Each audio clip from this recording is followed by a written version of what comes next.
While foraging for food in the forest, an unemployed saboteur, Tooru Acura, encounters Chaika Trabant, a young white-haired wizard who's carrying a coffin. The girl talks in short, concise sentences that come across as rude, with a foreign tongue. The girl has been looking for the town for the past 3 days, and is tired. Tooru realizes that she's lost and proceeds to ask her if she has any money. Chaika gets scared and a little bit suspicious, calling him a robber and a poor person who can't take her money. Their encounter is then interrupted by an appearance of a man-eating unicorn. The two of them start to run away. She trips and then makes Tooru recommend that she leave the coffin. She refuses to do so and says that is important. The two of them continue to run and eventually jump off a cliff into a river. Tooru gives up, not caring about dying, feeling that he has nothing left to live for. Chaika feels similar if she didn't have her magical sniper. That inspires Tooru. Tooru and Chaika come up with a plan. Tooru is going to be the one to delay the monster, using his iron blood form. The monster is winning the fight and is dragging him underneath the water and then flying into the air. This allows Chaika the time that she needs to cast her spell using her magic gundo and sniper rifle. Killing it in one shot, Chaika is extremely happy about their victory, and the two of them properly introduce themselves.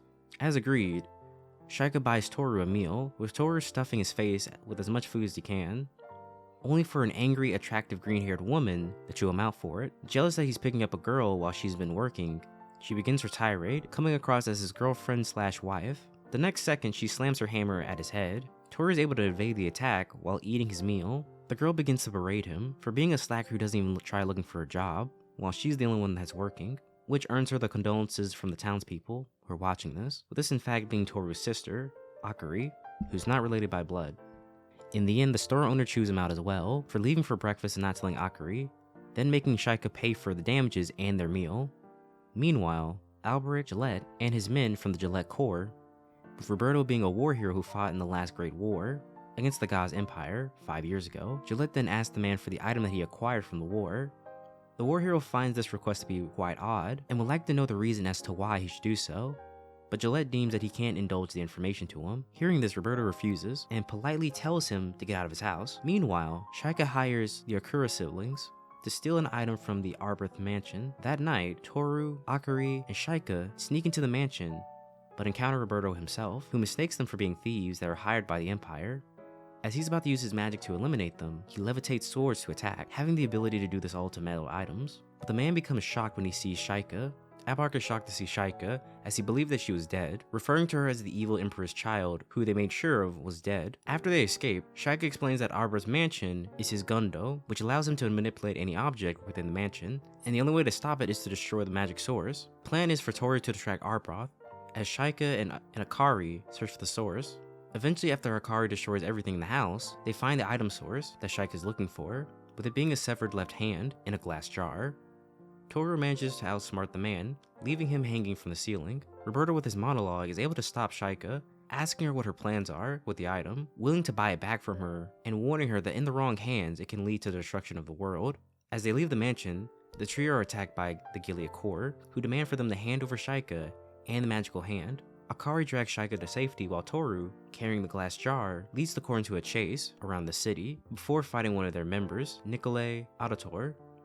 But then Tooru is soon cornered. Albéric, Vivi, and the Corps magical vehicle. Albéric reveals the true history of Chaika, with her actually being Chaika Gaz, the daughter of the dreaded Emperor, Arthur Gaz, of the Gaz Empire. The man ruled as a dictator for 500 years, being ruthless, whose death came at the hands of the 8 heroes who ended the war. Albéric and his organization fear that if the knowledge of Chaika's existence is revealed, Gaz's loyal subjects would attempt to reform Gaz's empire, using her as a figurehead, which would reignite the war. The Emperor's remains are also a powerful resource of magical power. Tooru is unmoved by these arguments, declaring that as a saboteur, being a warrior clan, he would see more business in war than in peace. Akari interrupts them to create an opening for Chaika's magical sniper to allow for them to escape. Once they are safe, she reveals that she's gathering her father's remains so that she can give him a proper burial. Tooru and Akari decide to help Chaika out in her quest, to which she is very thankful for.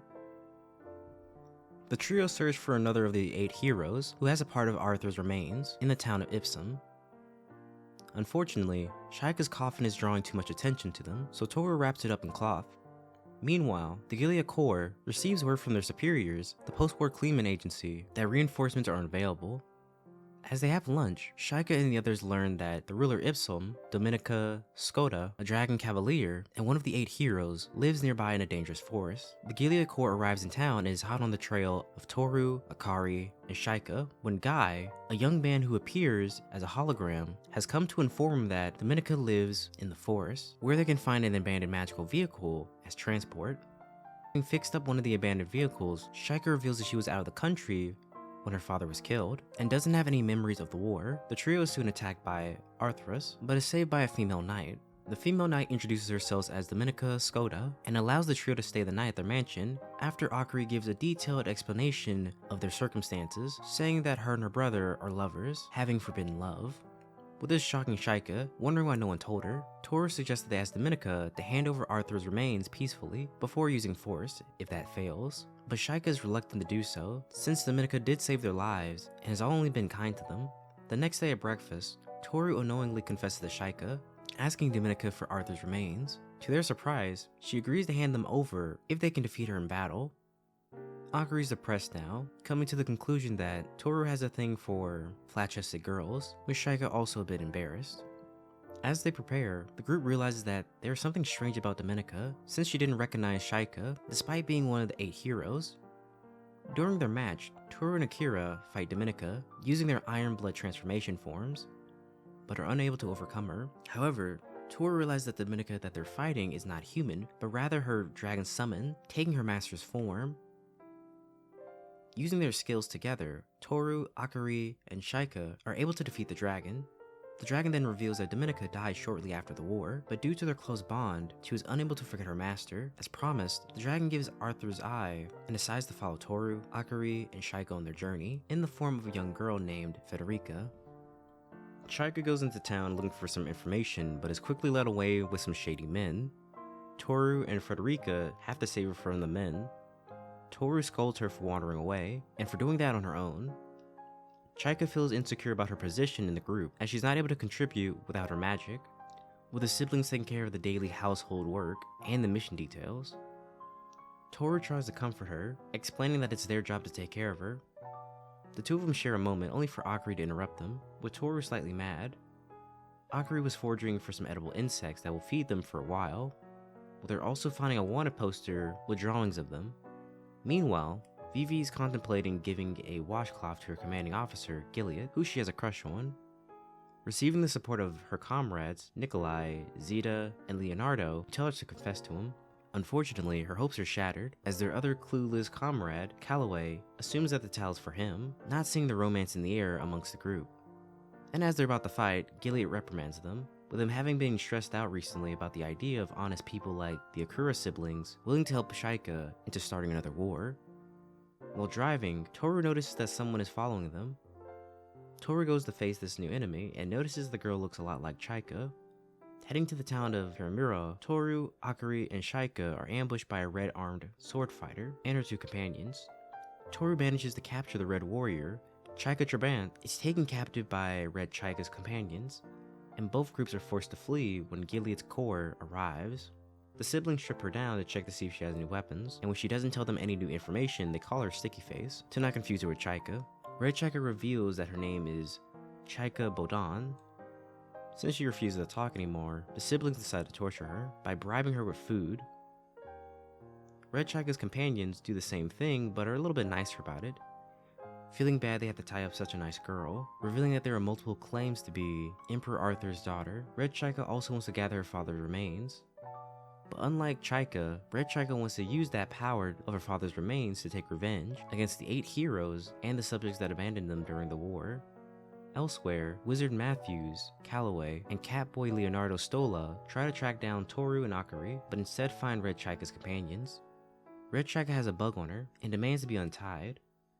Tooru tells her that he can't do that. Red Chaika freaks out.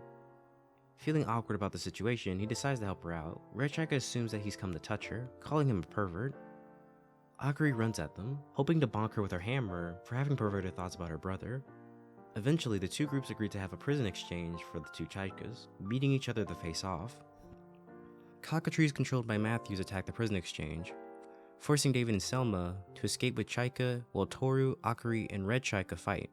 Returning to their vehicle with the red Chaika, where Frederica is waiting for them, Tooru and Akari plan their next meeting. Meanwhile, the Gillette Corps are ordered by the Council of the Six Nations to deal with the farm riots, much to Gillette's frustration. As Tooru and Frederica wait for Akari to turn back with information about the prison exchange, Red Chaika asks Tooru why is he helping White Chaika and offers him a place in their group. Tooru takes pride that as a saboteur, they don't betray their employer, even if the new one has more money. Unlike what the rumors may say about them, they're not driven by money. Next, saying that they live on the battlefield, Red Chaika says that she can provide him with the life on the battlefield that he always wanted. Tooru is taken aback from this idea.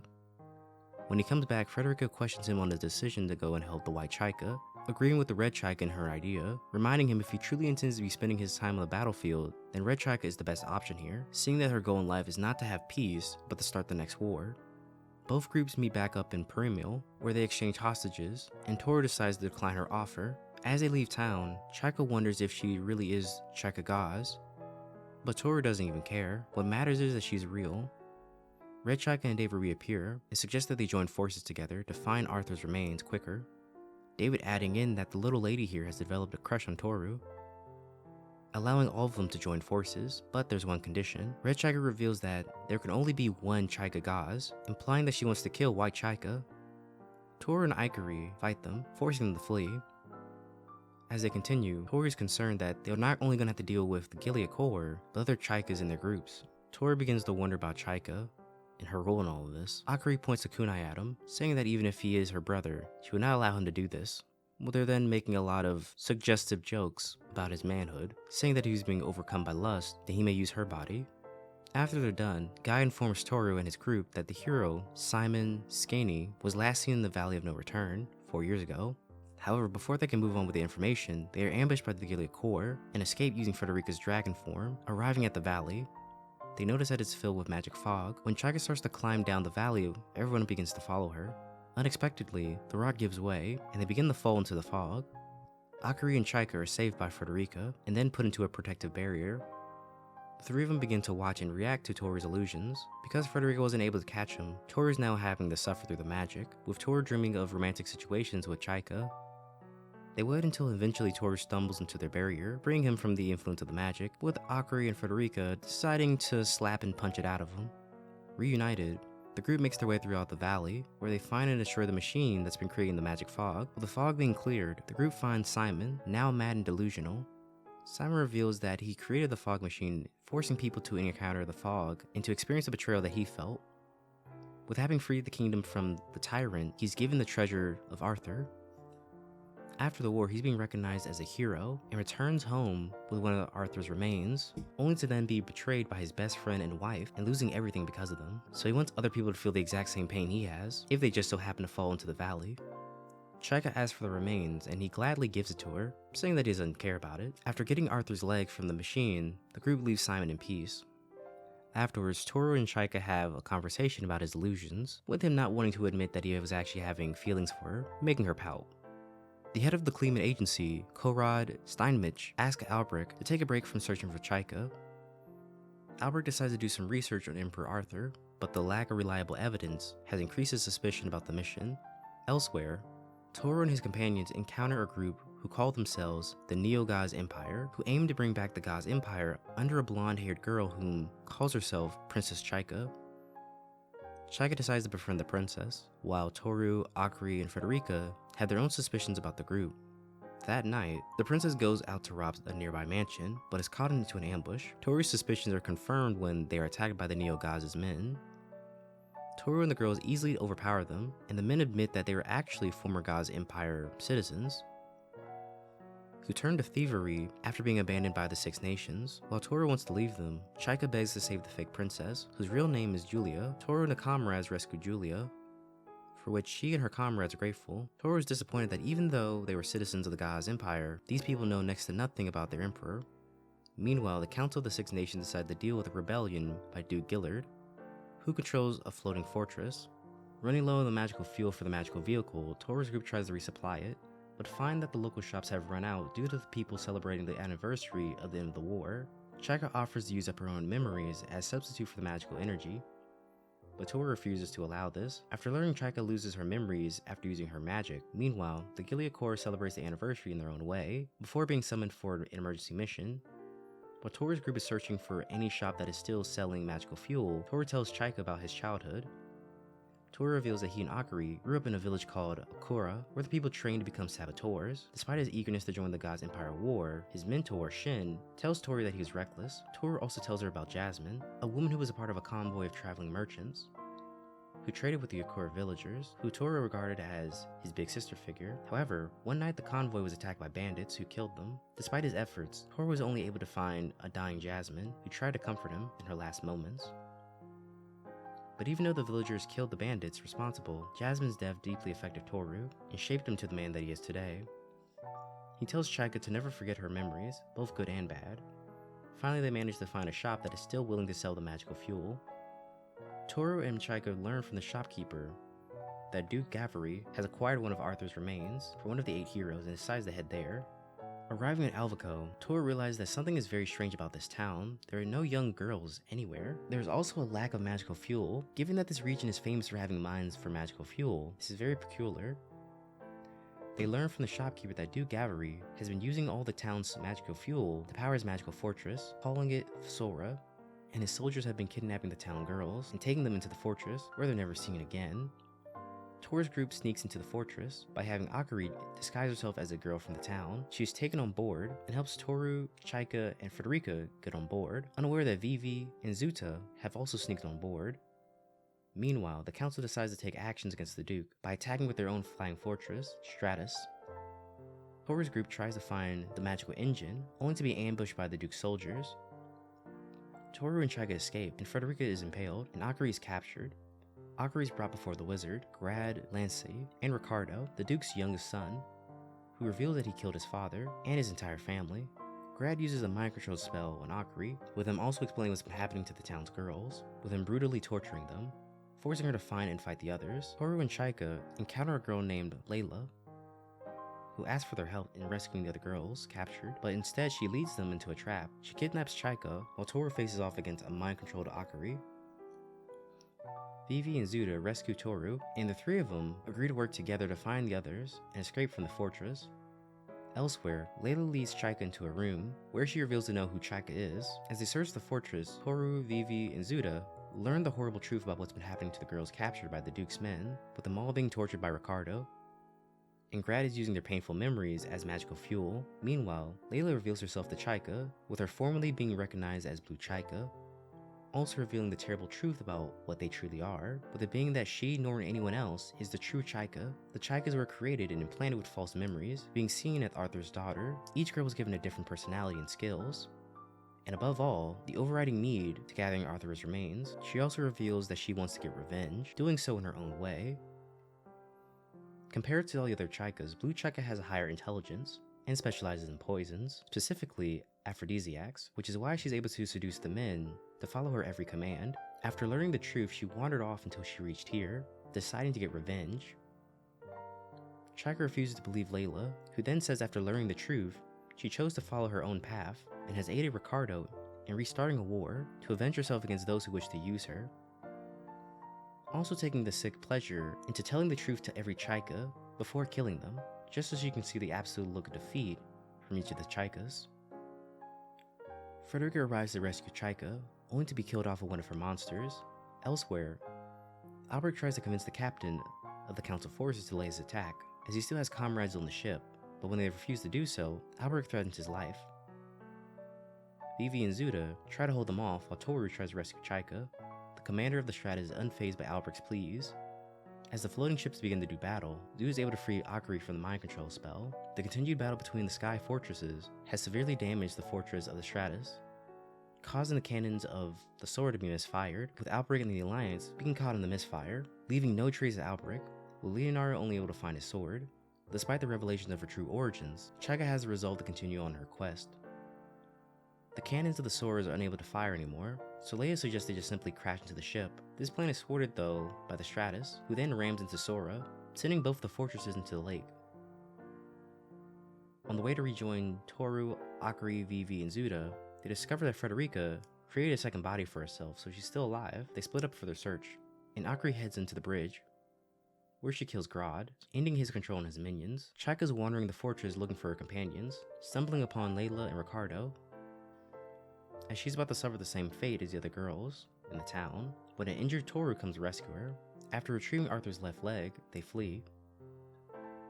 Angered that Chaika has decided to continue her quest, despite learning the truth, Layla shoots Tooru with a crossbow. She's about to shoot Chaika as well, but is distracted by Guy, scaring her, allowing Chaika to shoot her with a Gundo sniper shot. Chaika rescues Tooru from drowning, and with the help of Frederica in her dragon form, she, Tooru, Akari, Vivi, and Zuda escape the fortress before it sinks to the bottom of the ocean. Layla is seriously injured and makes her way over to the dying Ricardo so that the two of them can die together. When rejoining their companions, Vivi and Zuda learn of Alberic's death. Vivi screams in grief, with her hair and eyes turning white and purple, turning herself into another Chaika. Back at the vehicle, Chaika reveals her true origins to Tooru, Akari, and Frederica, with her still being determined to continue on with her quest. The others agree to help her, and they drive off to their next destination, that being the second season. So what do you guys think about this anime? Pretty good, isn't it? If you enjoyed the video, make sure to leave a like. And if you're new to the channel, subscribe. And if you like this video, check out another video just like it. I'll be uploading more anime content, so make sure to subscribe to the channel if you haven't already.